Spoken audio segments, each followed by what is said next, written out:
they called her the ghost of Koreatown. Penelope Hart wasn't just the lover of the most dangerous man in Los Angeles. She was untouchable. She had the tragic backstory, the perfect Korean, and the fear of everyone in the room. But she made one fatal mistake. She forgot that the person serving her dinner sees everything. Tonight, a criminal empire built over 3 generations is going to burn. A power transfer is going to be stopped. And the most feared woman in Koreatown is going to be exposed for what she really is: a spy, an assassin, and a ghost from North Korea's darkest operations. And it all unravels because Juliana noticed something no one else did. Penelope's trauma scars were written in the wrong language. You won't believe how a waitress from Compton took down an international operative. Before we dive in, if you're already hooked, drop a like right now and hit that subscribe button. Trust me, you don't want to miss a single moment. Let's get into it. The rain in Koreatown made the neon glow brighter, Korean characters blazing against wet asphalt like warnings.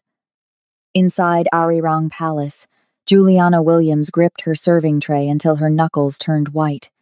26 years old, working double shifts to keep her brother at UCLA honoring a promise to a father who died with his detective's badge still warm. Tonight felt wrong, different. Table 8 is here, Manager Kim whispered, face pale with terror. Do not upset her. He didn't need to say the name. Penelope Hart. The lacquered doors exploded open. 4 bodyguards flooded in first mountains of muscle in Italian suits, earpieces glinting like technological tumors. Then came Seo Joon Kim, the Korean Mafia boss who controlled everything from San Francisco to San Diego. At 35, he looked like Seoul royalty in his tailored charcoal suit. But something was wrong. His skin had a grayish tint. His hands trembled slightly. He looked like a man being slowly poisoned. Everyone's eyes locked on the woman beside him. Penelope Hart moved like a predator in her emerald designer hanbok. Ice blonde hair, pale eyes, beauty weaponized for maximum damage. This place smells like a Seoul subway station, she announced in perfect Korean, too perfect. Juliana's instincts screamed. Juliana approached with practiced grace, smoothing her red shirt and black trousers. Good evening. May I start you with water? Korean brand only. None of that American poison. Penelope finally looked up, those colorless eyes boring into Juliana with venomous disdain. She cradled her left wrist protectively against her body. And tell me, do they hire you people because you're cheap or because it looks progressive? The racial slur hung in the air like smoke. Seo Joon intervened softly. Juliana, isn't it? Your Korean is improving. Penelope's head snapped toward him, fury radiating like winter frost. You're complimenting the help? In front of me? Then Juliana saw it as Penelope reached for her water glass. Her sleeve rode up. Scars on her wrist. Korean characters spelling Murgan, property. But something was wrong with them. The calligraphy style was North Korean orthography, specific stroke orders used only in DPRK documents. Her detective father had taught her one thing: trust your eyes when everyone else is blind. And her eyes just found something impossible. Juliana returned with crystal champagne flutes, and the seasonal banchan spread 12 small dishes arranged with geometric precision. As she leaned in to place the kimchi, she was close enough to see Penelope's wrist scars clearly under the restaurant's bright spotlights. The Korean characters mulgan, property or object, were raised and pink against pale skin. The story was famous in Koreatown. Penelope Hart, kidnapped at 19 by a Korean trafficking ring, branded like cattle, rescued by Seo Joon's father in a violent raid 5 years ago. She'd learned Korean to reclaim power over her trauma. The nerve damage in her left hand was supposedly permanent. It made her untouchable, a victim transformed into a queen. Anyone who questioned Penelope was victimizing her again. But Juliana had written a college paper on linguistic markers of the Korean divide. Those characters weren't just Korean. They were North Korean orthography-specific stroke orders that South Korea had abandoned after the war. For an LA trafficking victim marked by a South Korean gang, it was like finding British spelling in an American ransom note. Impossible. Is there a problem? Penelope's voice cut through Juliana's thoughts like a scalpel. Juliana looked up. Those pale eyes were boring into her face. She knew. Somehow. She knew Juliana had seen something wrong. No, ma'am. Just ensuring everything is perfect. A young busboy named Jin approached nervously to refill water glasses. His hands shook new higher. First week. As he leaned in, his elbow caught the edge of the table. A heavy stone soju cup teetered on the edge, tipped, and fell directly toward Penelope's emerald dress. What happened next lasted less than 1 second. Penelope's left hand, the one she'd been cradling tenderly just moments ago, claiming nerve damage from her captors, shot out like a striking cobra. The speed was inhuman. Military. Her reflexes were those of someone trained in hand-to-hand combat, not a trauma survivor with damaged nerves. She caught the falling cup inches from her lap, fingers wrapping around the stone with iron precision. For one frozen heartbeat, Penelope held the cup in her supposedly paralyzed hand, grip perfectly controlled. Juliana was the only person positioned to see it clearly. Jin was apologizing to the floor. Seojun was checking his phone. The bodyguards were watching the entrance. Only Juliana had witnessed the slip. Penelope's eyes flicked up and met Juliana's. Pure panic flashed across her face, raw, unguarded as she realized her mistake. Then that panic crystallized instantly into something far more dangerous, cold, calculating, murderous. She knew the waitress had seen through the performance. Slowly, deliberately, Penelope set the cup down. She let her left hand go limp again, draping it across her lap like a dead thing. "You clumsy fool," she shrieked at Jin, the traumatized victim act snapping back into place like a mask. "You almost ruined a $15,000 dress." "It didn't touch you," Seojun said wearily, not looking up. "His incompetence threatened my safety." Penelope's voice rose theatrically. "I'm shaking. Look at me." She held up her right hand, trembling it dramatically, while her left hand, the one that had just performed a perfect combat catch, remained hidden under the table. Juliana stepped forward, pulse hammering. "Ma'am, Jin is very sorry. I witnessed everything. Nothing touched your dress." Penelope's head turned slowly, predator identifying prey. "You witnessed the whole thing," she repeated, each word dripping with threat. "How observant of you." "Yes, ma'am," Juliana said, holding her gaze. "I saw exactly what happened." Penelope smiled. It was reptilian, empty of warmth.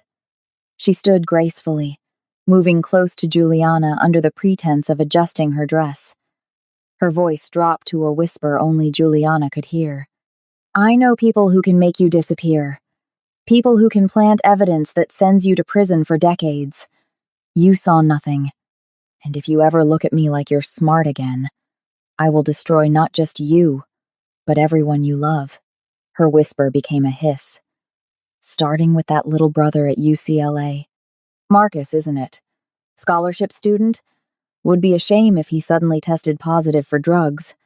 The threat was so specific, so vicious, that Juliana felt punched. Penelope had researched her, had her investigated, knew about Marcus. This wasn't random cruelty.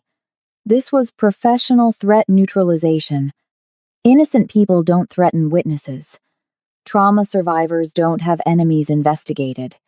And nerve damage doesn't heal itself for perfect catches. As Juliana backed away on trembling legs, one thought screamed in her mind louder than fear. Who the hell is Penelope Hart? At 2 a.m., Juliana sat in her small Compton apartment, laptop glowing in the darkness, surrounded by printouts that covered her coffee table like a conspiracy theorist's nightmare. She couldn't sleep. Couldn't stop seeing Penelope's hand shooting out with military precision. Couldn't stop hearing that whispered threat about Marcus. First, she confirmed her memory. She emailed her Korean history professor with a carefully worded question about distinguishing North and South Korean handwriting styles. Doctor. Cho responded within the hour. Insomniacs of academia unite. North Korean Hangul used specific stroke orders and archaic letter forms that South Korea had modernized after the war. The characters Morgan on Penelope's scars were textbook DPRK military style, not soul gang graffiti. Juliana's hands shook as she typed the next search. Penelope Hart.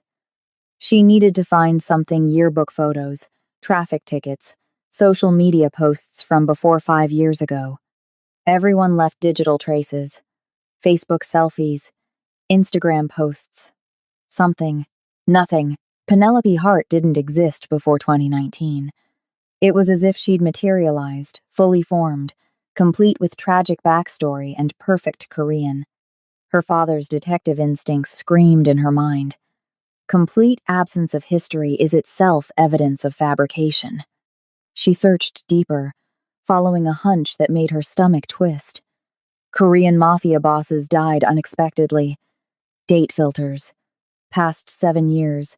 The results made her blood run cold. 2018. Park Jin-soo, San Francisco Korean mob boss, died of sudden heart failure at 42. No prior heart condition. His American girlfriend, a blonde woman named Patricia Hannigan, inherited his empire, then vanished. 2020.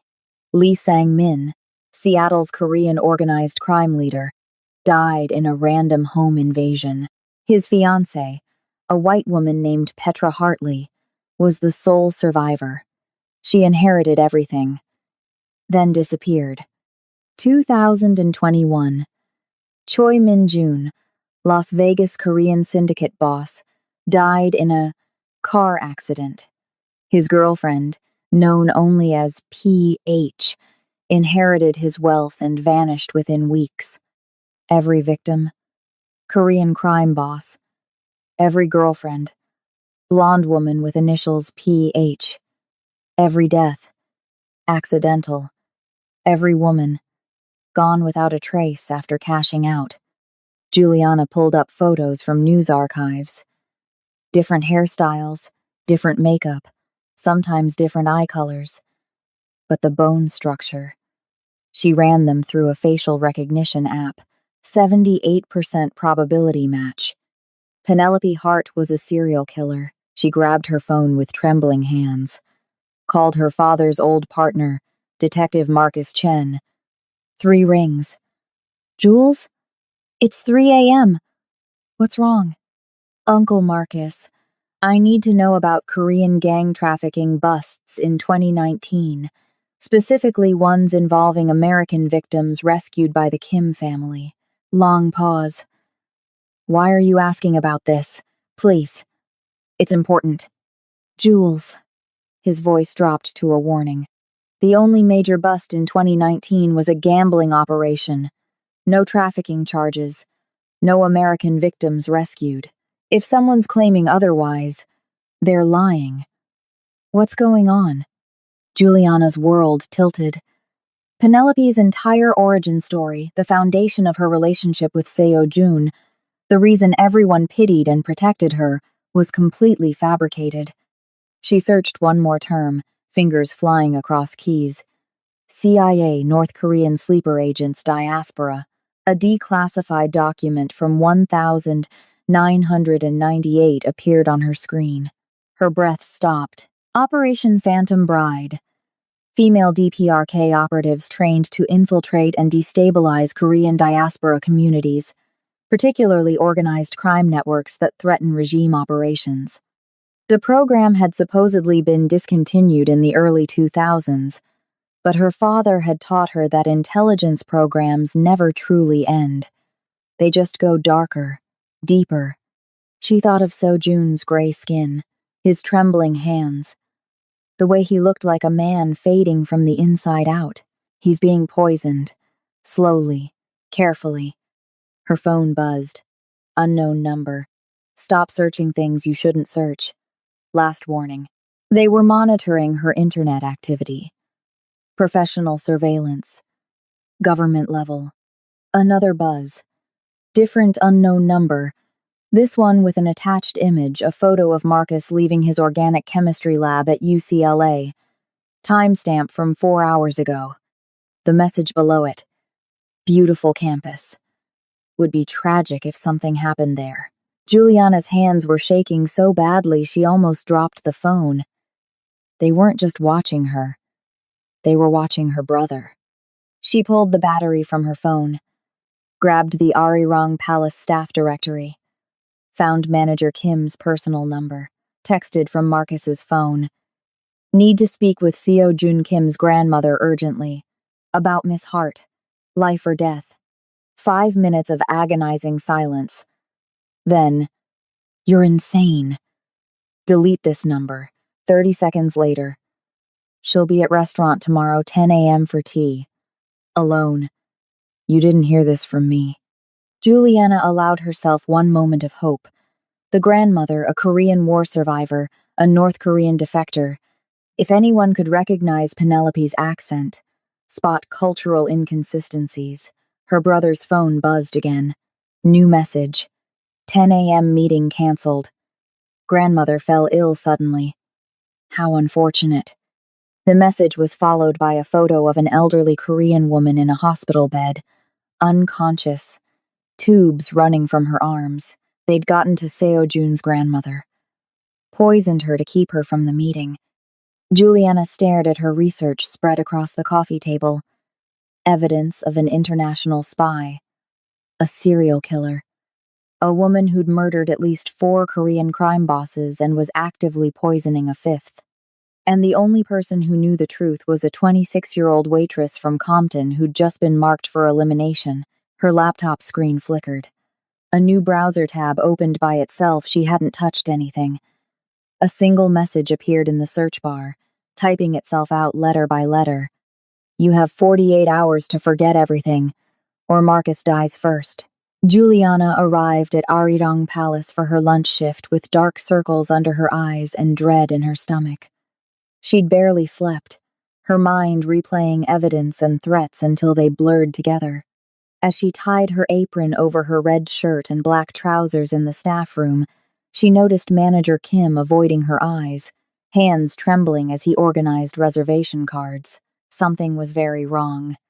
The lunch service started normally tech executives, K-drama scouts, food bloggers.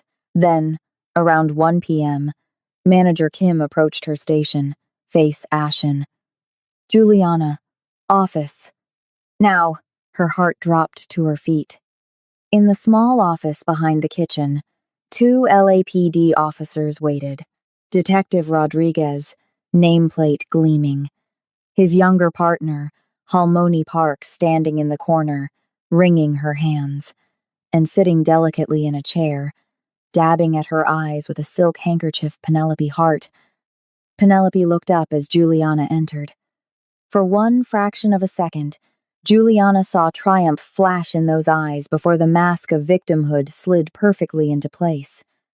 That's her, Penelope said, voice breaking with manufactured emotion. That's the waitress who's been stalking me. What? Juliana's voice came out sharper than intended.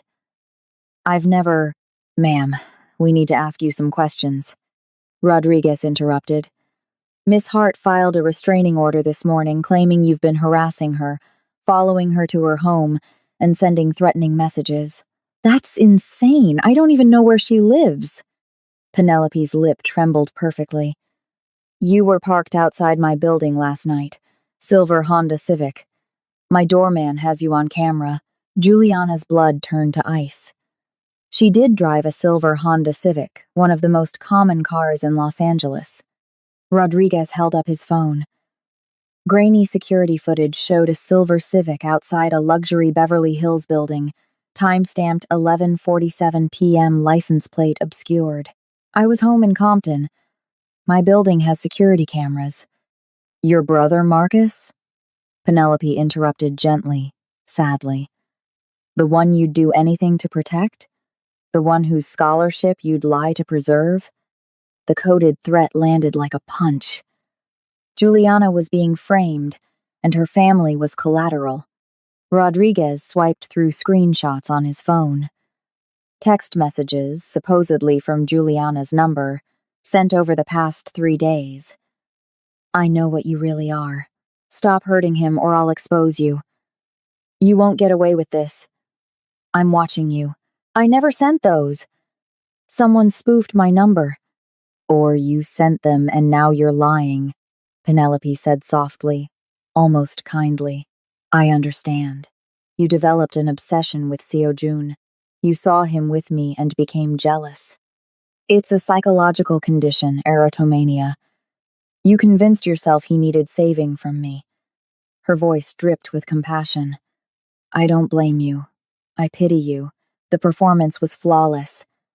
Even Halmoni Park looked uncertain now. We need to search your locker, Rodriguez said. Miss Hart claims you may have stolen personal items. I've never been to her home. Manager Kim produced the master key with trembling hands. Locker number 7 swung open. Inside were Juliana's street clothes, textbooks, backup apron, and sitting prominently on top a delicate platinum bracelet encrusted with diamonds. 6 figures minimum, Penelope gasped, covering her mouth. That's my grandmother's bracelet. It went missing from my dresser last week. I've never seen that before in my life. Juliana's voice was hollow. She knew how this looked. Knew she was being perfectly, professionally destroyed. Rodriguez pulled out an evidence bag. His partner started reading Miranda rights. You have the right to remain silent. Wait! Halmoni Park stepped forward. That bracelet, I saw Miss Hart wearing it yesterday. Here, at dinner. How could it have been stolen last week? Penelope's eyes flickered toward the elderly chef, calculating instantly. I had it repaired and picked it up yesterday, Grandmother Park. The theft happened before that. I didn't want to cause alarm. The lie was smooth. Instantaneous. Penelope had an answer for everything. Rodriguez's phone rang. He stepped aside, listened intently. His expression shifted. We need to hold off on the arrest. Captain wants us back at the station. To Juliana. Don't leave town. To Penelope. We'll continue investigating, ma'am. As the officers left, Penelope's sweet expression evaporated like morning dew.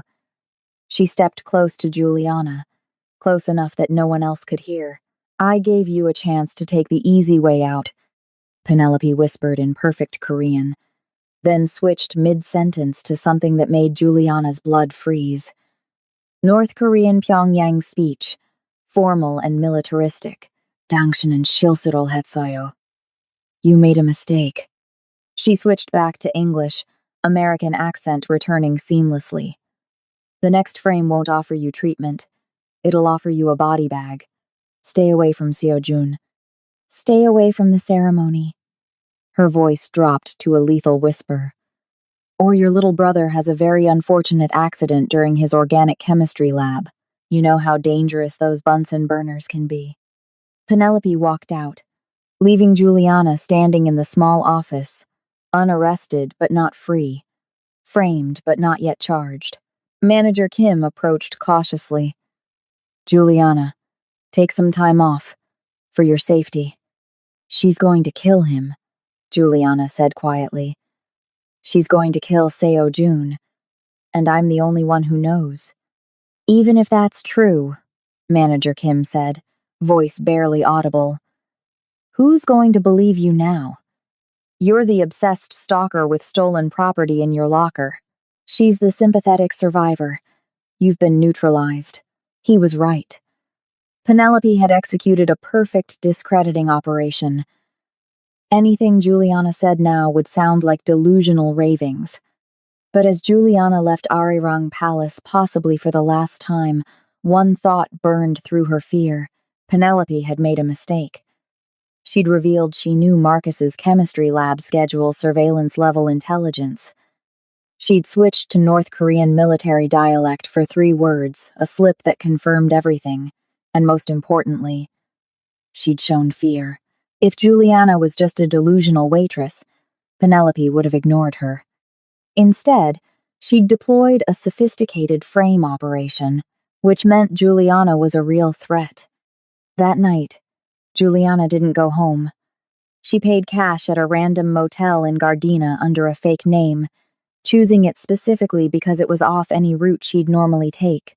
She pulled her father's old detective handbook from her bag, thinking she'd covered her tracks. Her phone buzzed one last time before she pulled the battery. Unknown number. A video file. She pressed play.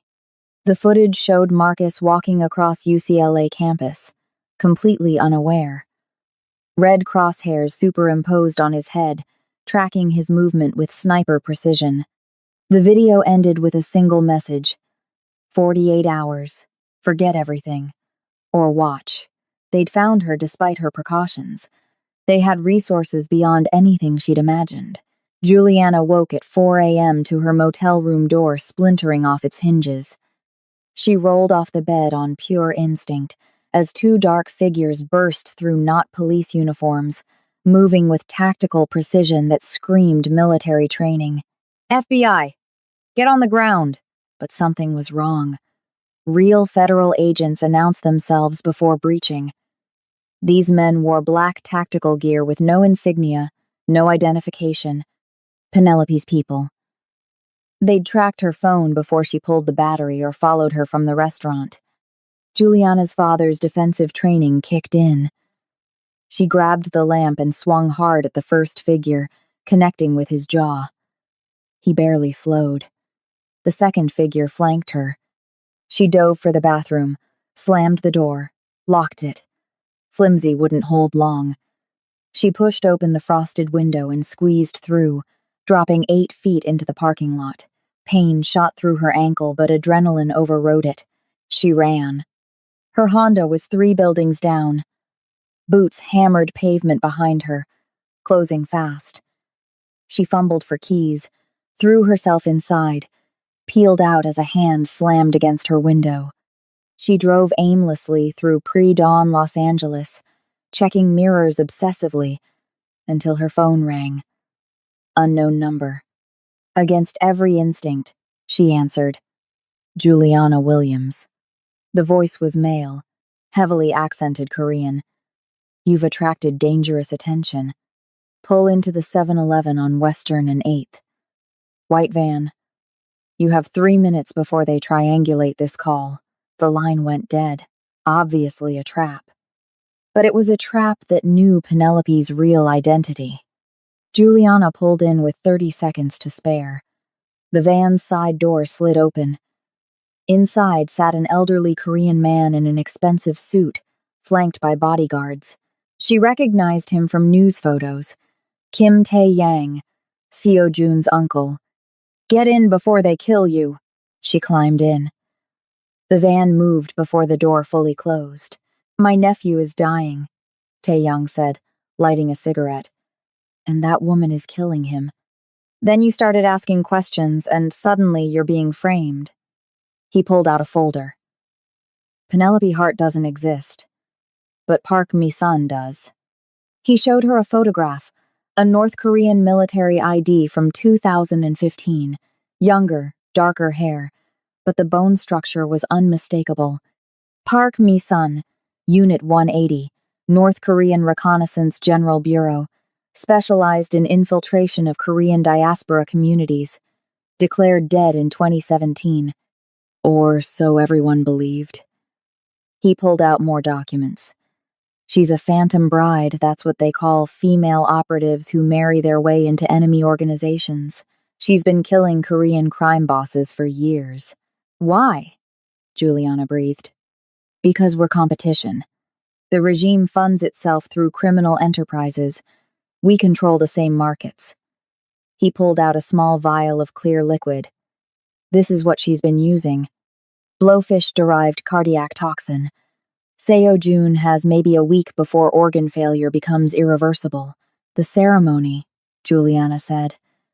She's going to finish it at the ancestral rites. We believe she has diplomatic immunity.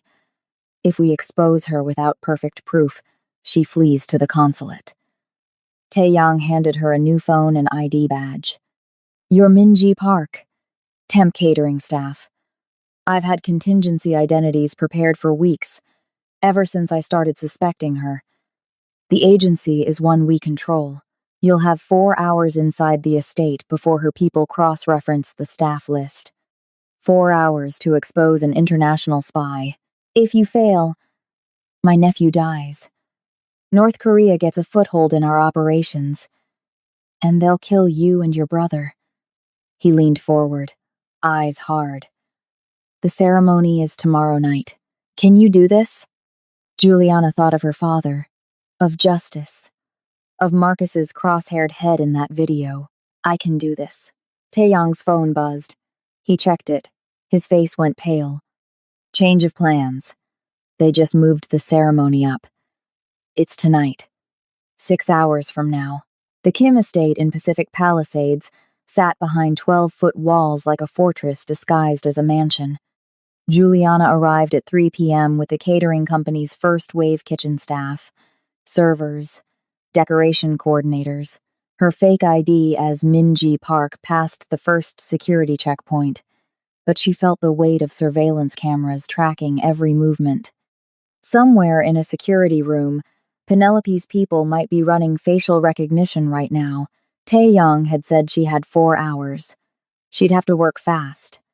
The estate's interior was a masterpiece of Korean-American fusion traditional Hanok architecture merged with California modernism. The main hall was already being prepared. Ancestral altar, portrait of Seo Jun's grandfather, elaborate food offerings, incense burners. Juliana kept her head down, arranging ceremonial rice cakes and fruit displays, but her eyes constantly moved, cataloging exits, noting Penelope's location, watching Seo Jun. He looked worse than at the restaurant. His skin had a grayish pallor like death was already claiming him. His movements were slow, effortful.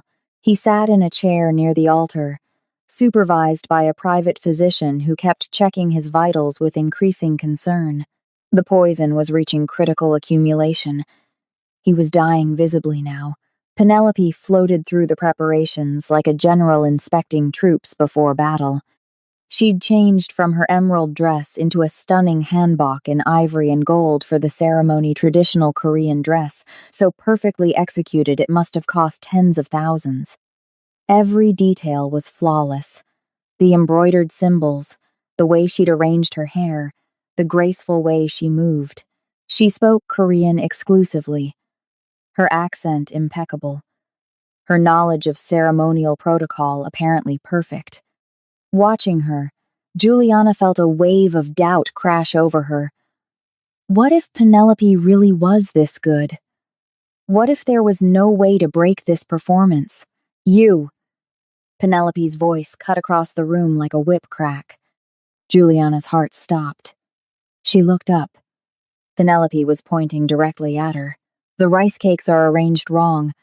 White ones should be in front, symbolizing purity. Are you new? Juliana bowed in the Korean style, keeping her face partially hidden. Yes, ma'am. I apologize. She rearranged the cakes quickly, correctly, hands trembling. Penelope studied her for a long, terrible moment. Those eyes lingered, suspicious but not certain. You look familiar. I have one of those faces, ma'am. Juliana kept her voice soft, accent slightly modified. Penelope's phone buzzed. She glanced at it, smiled coldly, and walked away. Juliana's hands were shaking so badly she could barely hold the serving plates. That was too close.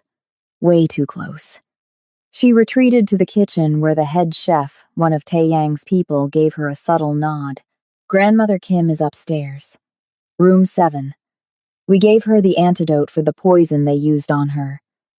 She's recovering and preparing. She'll come down for the ceremony. How do I get Penelope to slip? She's perfect. No one's perfect, the chef whispered. The prayers tonight include a specific dialect from the Hamgyong region Sojun's ancestral village in what's now North Korea. It's a dying dialect. Penelope likely memorized standard Seoul Korean. When grandmother leads that prayer, watch Penelope's lips. If she can't follow exactly, grandmother will know. At 6 p.m., guests began arriving. Members of the Kim family, associated crime families, respected elders from the Korean community. Juliana counted at least 40 people. The ceremony would be public enough that any exposure would be irreversible. At 6:30, the main hall doors opened. The ceremony was beginning. Juliana positioned herself along the wall with other service staff, holding a tray of ceremonial wine. Seo-jun sat in the place of honor, barely able to keep himself upright, his uncle Tae-yang beside him. Family members arranged by status and hierarchy. And there, in the position reserved for the family's honored guest, practically a member, already sat Penelope in her ivory and gold hanbok, her face a mask of serene reverence. The doors opened again. Silence fell like a physical weight. Seo-jun's grandmother entered, supported by attendants. Kim Sun-hee was 89 years old, tiny and frail, but her eyes were sharp as broken glass. She was a living legend in Koreatown, a woman who'd walked across the DMZ in 1951 with her infant son strapped to her back, escaping the North Korean regime with nothing but determination and fury. Despite being poisoned just days ago, the antidote had restored enough strength for her to attend. She shuffled to her seat at the altar's head. Everyone bowed deeply, showing respect that transcended fear. Her eyes swept the room and landed on Penelope. For a long, suspended moment, the two women stared at each other, the ancient defector who'd survived the regime, and the young spy sent by that same regime decades later. Then Grandmother Kim nodded slightly and turned to the altar. The ceremony began with traditional elements, lighting of incense, offering of rice and fruit, formal bows performed with precise choreography. Juliana watched Penelope perform each ritual flawlessly, her movements perfect, her expression appropriately reverent. Then came the prayers. Grandmother Kim's voice, thin but strong, began to recite in the old Hamgyong dialect, a Korean so archaic and regional that even some native speakers struggled with it. Juliana couldn't understand most of it, but she watched Penelope's lips move, following along. Penelope was good. She was mouthing the words, her expression reverent. But Juliana noticed something crucial. There was a half-second delay, as if Penelope was listening first, then repeating. She didn't know the prayer by heart. She was mimicking. Grandmother Kim noticed too. Her eyes flickered toward Penelope mid-prayer, narrowing almost imperceptibly. After the prayer, Grandmother Kim did something unexpected. Something that shattered protocol. She looked directly at Penelope and spoke in rapid Hamgyong dialect. "Child, please lead us in the next prayer, the one for safe passage of the ancestors' spirit. Your devotion has been so noted. We would be honored." The room went still. It was a test. A brutal, public test. Penelope's face remained serene, but Juliana saw her jaw tighten microscopically, the only crack in the perfect facade. "Honored, grandmother," Penelope replied in flawless Seoul Korean. "I am not worthy to lead prayers in your presence." "I insist," Grandmother Kim said, still in the old dialect, her voice carrying the weight of someone who'd survived what Penelope's masters had created. "We would all benefit from hearing your voice honor our ancestors." Checkmate. Penelope couldn't refuse without appearing disrespectful, but she clearly didn't know the specific family prayer in the specific regional dialect. The room waited. 40 pairs of eyes watching. Penelope stood gracefully, moved to the altar, knelt, and began to speak. Penelope closed her eyes and began to speak. The Korean was beautiful, fluid, flawless, reverent, but it was standard Seoul dialect, not Hamgyong. She was reciting a generic ancestral prayer, the kind found in modern ceremonial books, not the family-specific ritual grandmother had requested. To most of the room, it sounded fine. Beautiful, even. But Grandmother Kim's expression shifted subtle disappointment mixed with grim confirmation. She knew. After Penelope finished and returned to her seat, Grandmother didn't comment. But she looked at Taeyang and gave him the slightest nod. The first crack had appeared. But Juliana knew it wasn't enough. The prayer could be explained away: nervousness, regional differences, modern adaptation. She needed something undeniable. Then she saw her opportunity. On the altar, among the offerings, was a traditional Korean key, an old-fashioned metal key symbolizing opening doors between worlds. It was part of the family's specific ceremonial tradition. During a break in the ceremony, as people shifted positions, Juliana approached the altar on the pretense of refilling incense. She deliberately fumbled, knocking the ceremonial key off the altar. It clattered loudly on the floor, rolling directly toward Penelope. "Oh no!" Juliana gasped in Korean, playing the clumsy new server perfectly. "I'm so sorry." The key stopped at Penelope's feet. Everyone was watching. Penelope reached down gracefully to pick it up. And in that moment, Juliana spoke loudly in the most formal North Korean military dialect she'd learned from her research, a phrase so specific it could only come from DPRK protocol. 동무. 물건을 조심히 다루세요.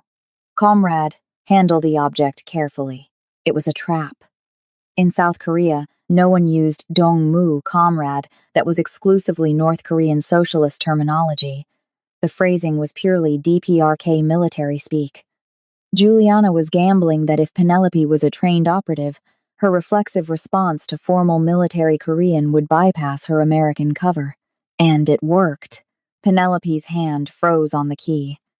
Her head snapped toward Juliana, and for one fraction of a second, she responded in perfect Pyongyang-accented Korean. "네, 알겠습니다." Yes, understood. The accent was unmistakable, hard consonants, specific vowel sounds, formal military acknowledgement. It was the voice of someone who'd learned Korean not in Seoul, but in Pyongyang, in North Korea. Grandmother Kim heard it. Her entire body went rigid. She stood up, her frail frame suddenly radiating authority that silenced the room. "What did you say?" She demanded in the Hamgyong dialect she'd spoken before fleeing the north. "Where did you learn to speak like that?" Penelope realized her mistake instantly. The mask slipped.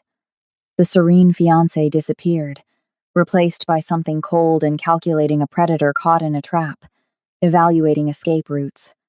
I simply responded to the server," Penelope said, switching back to her flawless Seoul accent. "I don't understand." "You spoke in the voice of the People's Republic," Grandmother Kim said, her voice shaking with rage and recognition. "I know that accent. I fled from that accent. I lost my family to people who spoke with that accent." She pointed a trembling finger. "You are no South Korean. You are no American. You are from the North." The room erupted. Seo-jun struggled to his feet, confused and weakening. "Grandmother, what are you saying?" "She's a spy!" Grandmother shrieked. "A North Korean spy, come to kill you like she killed the others." Penelope stood slowly. The transformation was shocking. Her entire physicality changed. Gone was the traumatized fiancé, the gentle lover. In her place stood a trained operative, balanced and lethal. "You've made a mistake, old woman," Penelope said. And now her accent was purely North Korean, dropping the pretense entirely. One defector's delusion won't stop what's already in motion. She reached into her handbag where no one expected a weapon and pulled out a small syringe filled with clear liquid. Seo Jun's organs are already failing. This just speeds the inevitable. She looked directly at Juliana. He'll die a martyr, poisoned by the obsessed stalker. Penelope lunged toward Seo Jun with the syringe. Juliana was already moving. She threw the ceremonial tray like a discus, years of track and field paying off. The heavy silver plate spun through the air and connected with Penelope's wrist. The syringe flew from her grip, shattering against the altar. Bodyguards moved, but Penelope was faster trained for this. She kicked backward, dropping one guard, moved toward the exit, but Grandmother Kim stepped into her path. "You will not dishonor my family's ceremony." Penelope could have pushed past her easily, but something in the old woman's eyes made her hesitate. That hesitation was fatal. Taeyang's men surrounded her, guns drawn. "It's over," Taeyang said. "We have everything. The poison, your real identity, the other deaths. Unit 180 Operative Park Mi-sun." Penelope smiled, cold, calculating. "I have diplomatic immunity, North Korean diplomatic passport. You can't touch me. I'll be in the consulate within an hour." The sound of sirens confirmed her words. Federal vehicles were already pulling up outside. FBI agents flooded into the hall, led by Special Agent Morrison. But as they moved to arrest Penelope, Morrison's phone buzzed. He checked it. His expression changed from confident to frustrated. "Sir," a junior agent said quietly, "State Department just confirmed diplomatic credentials for Park Hae-jin, North Korean consular attaché. Photo matches. Filed 20 minutes ago." Morrison's jaw tightened. "When?" "Retroactive diplomatic registration through back channels." It was a Hail Mary play, but it was working. Penelope's diplomatic status was materializing from bureaucratic ether. "We can hold her for 48 hours, Morrison said. "But if North Korea insists on diplomatic protection..." Juliana watched in disbelief as certainty evaporated into diplomatic red tape. They'd exposed her. They'd stopped the assassination. But Penelope was going to walk. "The FBI will pursue this through proper channels," Morrison said grimly. Through proper channels meant Penelope would be escorted to the North Korean consulate, held briefly, then evacuated back to Pyongyang. She'd either be celebrated or executed for failing, but she'd never face American justice. As federal agents led her away, Penelope looked at Juliana one last time. "You should be proud," she said. "You survived longer than most people who cross me." "I didn't survive you," Juliana said. "I ended you." But as the convoy pulled away, taking Penelope toward 48 hours of processing before freedom, Juliana realized something terrifying. Ending her and stopping her were two different things.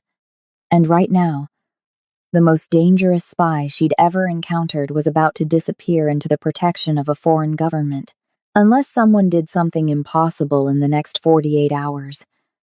The North Korean consulate in Mid-Wilshire occupied a nondescript office building surrounded by high walls and security cameras. Sovereign territory crossing that threshold meant entering North Korean jurisdiction where American law couldn't reach. Which is exactly why Juliana was about to break in. She sat in a coffee shop across the street at 11 p.m., watching security patterns. Taeyang's intel said Penelope was being held third floor, awaiting processing before extraction tomorrow morning. 4 guards. 1 diplomat. Penelope. "This is insane!" Taeyang's voice crackled through her earpiece. "You have no training." "I have desperation," Juliana whispered. "That's better than training." She checked her bag one last time. Not a gun or knife, but something far more dangerous in the modern world. A live stream setup. Smartphone, portable battery, backup phone, every major media outlet's email preloaded.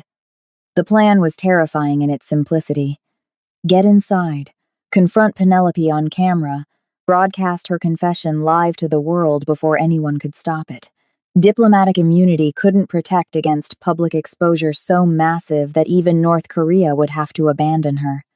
Service entrance guard changes in 3 minutes, Taeyong said. Janitor will leave door unlocked for 60 seconds. The guard change happened exactly on schedule. Juliana slipped through in 58 seconds, finding herself in a dimly lit hallway that smelled of cleaning chemicals and kimchi. She was inside North Korean territory now. Technically, she'd just committed an international incident. She moved through service corridors, avoiding cameras. 3rd floor, northeast corner office. She climbed service stairs, phone already streaming to a private server that would go public the moment she triggered it. Outside the office door, she paused. This was the point of no return. She thought of her father one last time. Justice doesn't care who's scared of it, Jules. She opened the door. Penelope sat at a desk, drinking tea, reading intelligence reports. She looked up as Juliana entered. Genuine surprise crossed her face. "You're either incredibly brave or incredibly stupid," Penelope said. "Probably both," Juliana admitted.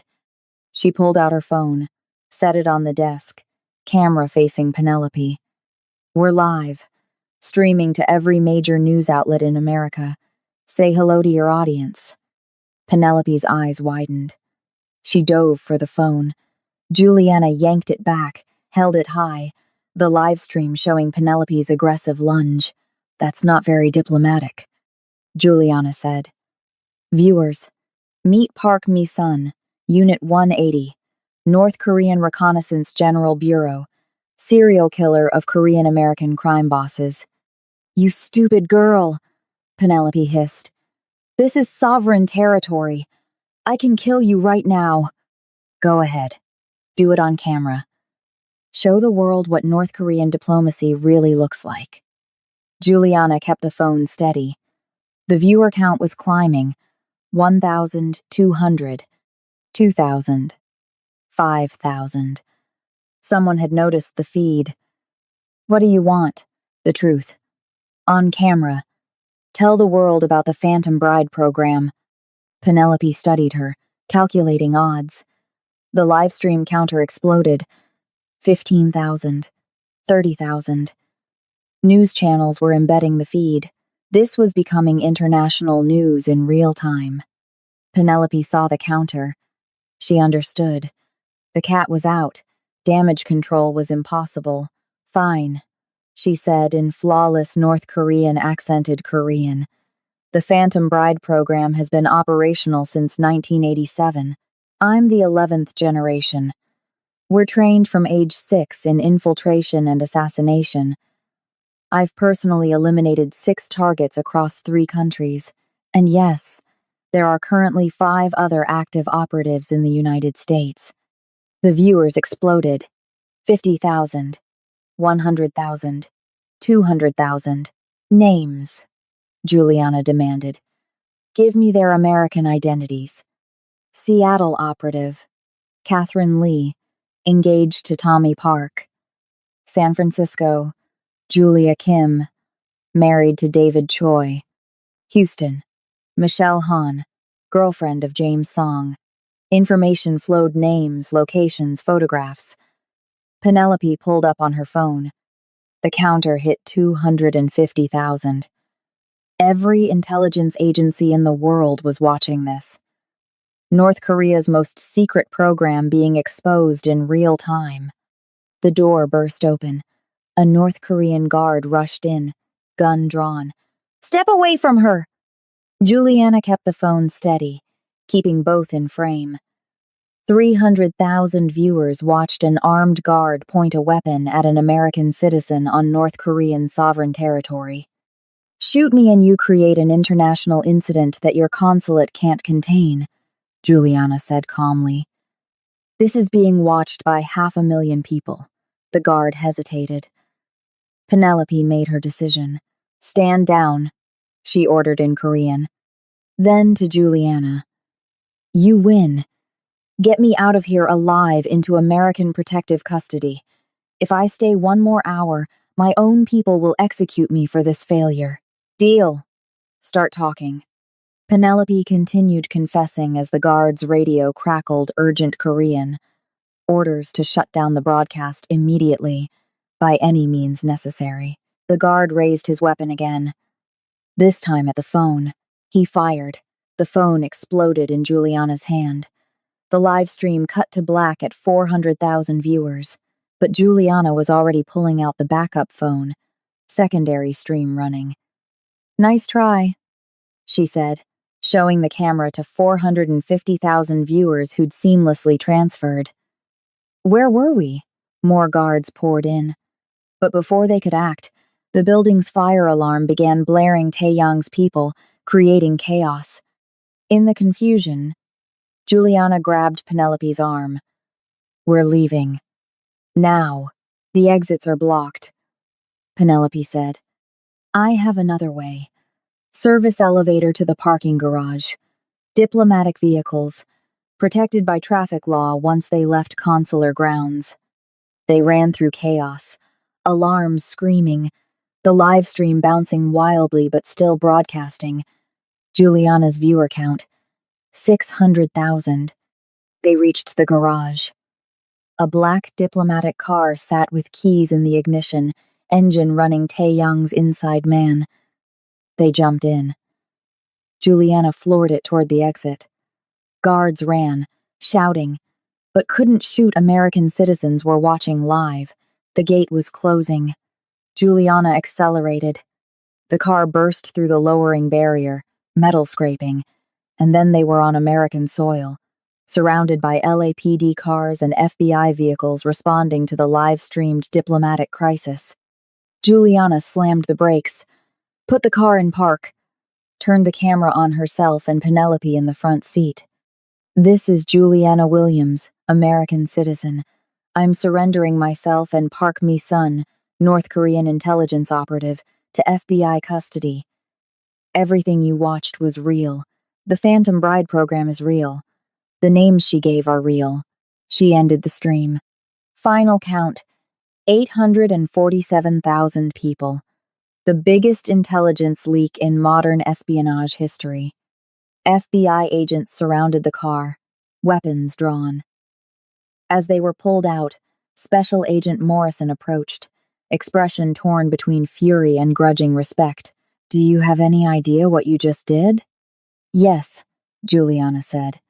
I exposed an international spy network and saved lives. She looked at Penelope being handcuffed, no longer protected by diplomatic immunity because she'd voluntarily left consular grounds. The Phantom Bride had been dragged into light so bright even her own government couldn't hide her. But as federal agents loaded Penelope into a transport vehicle, Penelope looked at Juliana one last time. You just made yourself the most famous intelligence asset in the world. Every spy agency, every foreign government, every criminal organization now knows your face, your name, your capabilities. Her smile was cold. You think you can go back to being a waitress? You're a target now. For life. The words sent ice through Juliana's veins. She hadn't thought about what came after. She'd only thought about winning. FBI agents surrounded the diplomatic car, weapons drawn, shouting commands. Juliana and Penelope raised their hands, pulled from the vehicle, separated immediately. As Penelope was loaded into a federal transport no longer protected by diplomatic immunity because she'd voluntarily fled consular grounds, Special Agent Morrison approached Juliana. You're either getting arrested or getting recruited, he said. I haven't decided which. Can I choose neither? Juliana asked. I just want to go home. But she knew, even as she said it, that home didn't exist anymore. The waitress who'd served dinner 5 days ago was gone. In her place stood someone the world had watched take down an international spy network.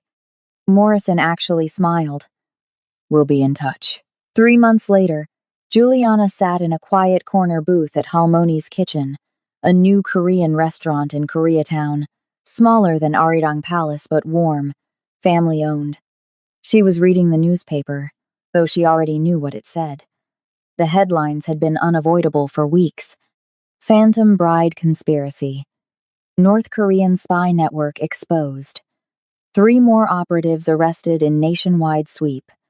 Livestream spy confession reaches 20 million views.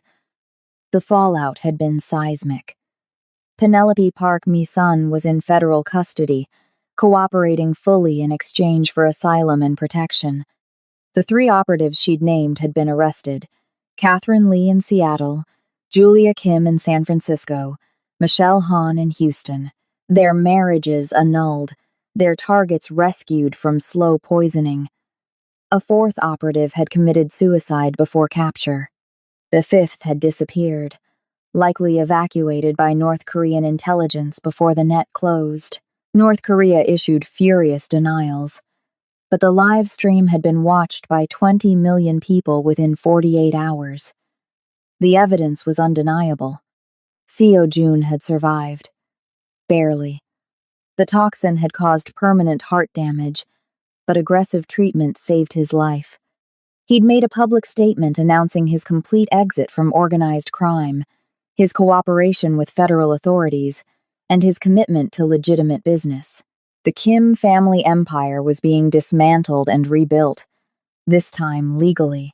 Grandmother Kim Sun-hee had become a media sensation, the 89-year-old North Korean defector who'd spotted the spy by her accent. She'd given exactly 1 interview, saying simply, "I survived them once. I survived them again." Tae-yang had quietly retired to Hawaii, having negotiated immunity for his cooperation. And Juliana? She'd become uncomfortably, unavoidably famous. Book deals, movie rights, speaking engagements, she'd turned them all down. "You're late," a voice said. Juliana looked up. Seo-jun Kim stood by her table, looking thinner but healthier. The pallor was gone. He wore a simple sweater and jeans, the crime boss aesthetic abandoned for something almost normal. "Sorry." "Traffic," Juliana said. Seo-jun sat down. "You're a terrible liar." They ordered tea.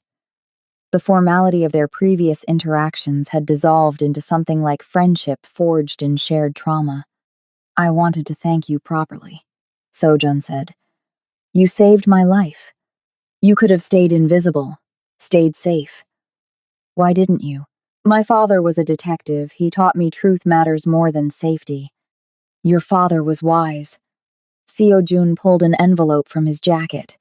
Inside was a handwritten letter in Korean from Grandmother Kim. Juliana translated slowly, eyes stinging with tears. "Young woman who sees clearly, you honored our family with truth. You protected my grandson when I could not. In Korean tradition, such debt is called une unhae, a grace that cannot be repaid, only honored. You proved that honor is not about where you come from, but who you choose to be. Come to dinner next week. Let an old woman cook for you properly." "I'd be honored," Juliana said. "And I have something else." Seo-jun pulled out business documents. "I'm starting a security consulting firm, helping Korean-American businesses protect themselves from the infiltration that almost destroyed me. I need someone who understands both cultures, who sees what others miss." He slid the papers toward her. "Equal partnership. Kim and Williams Security Consulting. I'm a waitress with community college credits. You exposed a spy network the CIA missed for 30 years. Seo-jun interrupted. "You're the most qualified person I know." Her phone buzzed. Text from Marcus. "Just got accepted to grad school, full scholarship." "We did it, sis." Juliana smiled. Her father's promise kept. Marcus's future secured. "The FBI also wants to hire me," she admitted. "Consultant for cultural liaison work. Then do both," Seo-jun said. "The offer stands. But Juliana, you can't go back to being invisible. Your face has been on every news channel. You might as well use that visibility for something good." 6 months later, the firm of Kim and Williams Security Consulting opened its doors in a renovated Koreatown building. Their first client was a Korean restaurant owner who suspected his new girlfriend was too good to be true. Their second was a tech CEO worried about corporate espionage. Their third was the FBI, contracting them for cultural awareness training. Juliana stood at her office window, looking out at the city that had transformed her from invisible to essential. She thought of her father's words. Truth doesn't care who believes it, Jules. It just waits to be found. She'd found it. And in finding it, found herself, the waitress who'd taken down a spy network with a serving tray and a smartphone. The woman who'd proven that the most dangerous weapon in any room wasn't diplomatic immunity, it was a pair of eyes that refused to look away. Justice had been served. Cold. Complete. Undeniable. Her phone buzzed. Unknown number. Against every instinct sharpened by the past months, she answered. Silence. Then a woman's voice, Korean accent but not South Korean, not even standard North Korean. Something older, deeper, more dangerous. Juliana Williams, the waitress who sees ghosts. The voice was almost amused. You exposed one phantom bride. Congratulations. But did you really think there were only 5? Her blood turned to ice. The program is older than you can imagine, deeper than you discovered, and you just became our highest priority target. A pause. Not to kill you. That would be wasteful. To recruit you, I'll never. We'll see. Check your office mailbox. We left you a gift. Consider it an invitation. The line went dead. Juliana ran to the office mailbox downstairs, heart hammering. Inside was a single manila envelope. No return address. She opened it with trembling hands. Inside was a photograph of her taken this morning outside her apartment, completely unaware. And behind her in the frame, barely visible in the crowd, a woman with dark hair and a familiar cold expression. Penelope. But Penelope was in federal custody, unless a note fell from the envelope, handwritten in perfect Korean. Park Mi-sun was 11th generation. I am first, and I've been watching you since the night you noticed the scars. You passed the test, Juliana. Welcome to the real game. The signature at the bottom was a simple symbol, a black widow spider inside a triangle. Juliana's phone rang again. This time it was Morrison from the FBI. We have a problem, he said without preamble. Park Mi-sun escaped federal custody 2 hours ago, and we just received intelligence that she wasn't the handler. She was bait. Bait for what? For finding someone like you. Someone who could see what trained agents couldn't. Morrison's voice was grim. Congratulations, Miss Williams. North Korea just recruited their first American-born phantom bride, whether you want the job or not. Outside Juliana's window, in the Koreatown street below, a woman in a black coat looked up at her office, made eye contact, and smiled, then disappeared into the crowd like smoke. The game wasn't over. It had just begun. The ghost of Koreatown got exposed, but the real phantom bride just revealed herself. Subscribe if you want part 2. Comment if you caught all the clues. Like if this story had you hooked. Let's go!